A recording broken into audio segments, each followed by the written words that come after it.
நான் மழை வருவதற்கு முன்பாகவே திட்டமிட்டு செயல்பட்டு வந்தால் மக்கள் பாதிப்புங்கிறது குறைத்திடலாம்.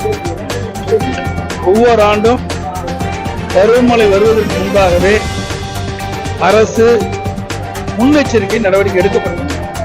அப்படி எடுக்கப்பட்டிருந்தால் மக்கள் படுகின்ற துன்பத்திலிருந்து குறைத்திருக்கும். அதை இந்த அரசு தவறவிட்டு நெல்லை தூத்துக்குடி மாவட்டங்கள்லாம் பாதிக்கப்பட்ட பகுதிகள் ஆய்வு செய்யுங்க. அந்த பகுதியில் தற்போது மீட்பு பணிகள் ஆய்வு மீட்பு பணிகள். அதாவது நான் காலையிலிருந்து மாலை வரை தூத்துக்குடி மாவட்டம் ஒரு சில இடத்துல நாங்கள் பார்த்தோம். திருநெல்வேலி மாவட்டத்தில் ஒரு சில இடத்துல பார்த்தோம். இப்போ கன்னியாகுமரி மாவட்டத்தில் 3 இடத்துல இப்போ பார்வையிட்டு இருக்கோம். நான் பார்த்த அளவுக்கு மீட்பு பணி மிக மிக ஓய்வாக இருக்கு.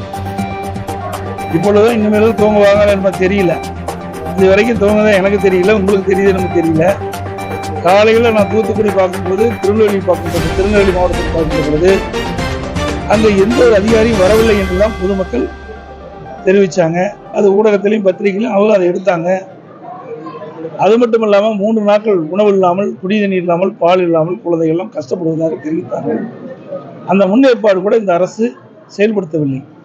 14/12/2023 அன்று இந்திய வானிலை ஆய்வு மையம் இந்த 4 மாவட்டம், அதாவது கன்னியாகுமரி மாவட்டம், தென்காசி மாவட்டம், திருநெல்வேலி மாவட்டம், தூத்துக்குடி மாவட்டம், இந்த தென் மாவட்டங்களில் அதிக கனமழை பெய்யும் என்று தெரிவிக்கப்பட்டு விட்டது. அரசுக்கும் தகவல் கொடுக்கப்பட்டு விட்டது. ஊடகத்திலையும் பத்திரிகையில் வெளிவந்துட்டது. அப்பொழுதாவது இந்த அரசு வேகமாக துரிதமாக செயல்பட்டு முன்னெச்சரிக்கை நடவடிக்கை எடுக்கப்பட்டிருந்தால் மக்கள் இவ்வளவு கஷ்டப்பட்டுக்க மாட்டாங்க. உணவுக்கு இவ்வளவு தடுமாற்றம் ஏற்பட்டிருக்காது. குறையாக உணவு கிடைச்சிருக்கும், குடிநீர் கிடைச்சிருக்கும், மக்கள் துன்பத்திலிருந்து காத்திருக்கலாம். அதை இந்த அரசு செய்ய தவறிவிட்டது. இது மட்டும் இல்லை, இன்றைய தினம் கூட இப்போ டெல்லியில் போய் சொல்லியிருக்காரு முதலமைச்சர். பிரதமரை பார்க்க போகல அவர் இந்திய கூட்டணி அந்த கூட்டத்தில் கலந்து தான் போயிருக்காரு ஒழிய அதோட பிரதமரையும் பார்த்துட்டு வந்திருக்காரு. இன்னொன்று என்றால், சென்னையில் விக்ஜாம் புயல் வந்தது. 3ஆம் தேதியே 3/12/2023 மாலையிலிருந்து கனமழை பொழிய ஆரம்பிச்சிட்டது. அடுத்த நாள் 4ஆம் தேதி மதியம் 1 மணி வரைக்கும் மழை பெஞ்சிட்டு இருந்தது. தண்ணி வெடியில் எங்கேயுமே வெடியில 3 நாட்கள் தண்ணி வெடியில். இந்த அதிகாரியும் தண்ணி அகற்றப்படும் சொல்றார்.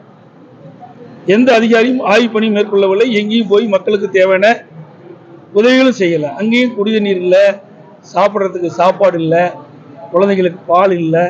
எல்லாம் விமர்சனம் வந்தது. பத்திரிகை ஊடகத்தில் எல்லாமே விமர்சனம் பண்ணாங்க மக்கள். ஆனால் அடுத்த நாள் 5ஆம் தேதி பார்லிமெண்ட்ல எம்பி முன்னாள் அமைச்சர் திரு DR பால் அவர்கள் 6230 கோடி நினைக்கிறேன் மாநில அரசுக்கு நிவாரணமாக வழங்க வேண்டும் என்று கோரிக்கை வைக்கிறார். எந்த அடிப்படையில் கோரிக்கை வைக்கிறார்?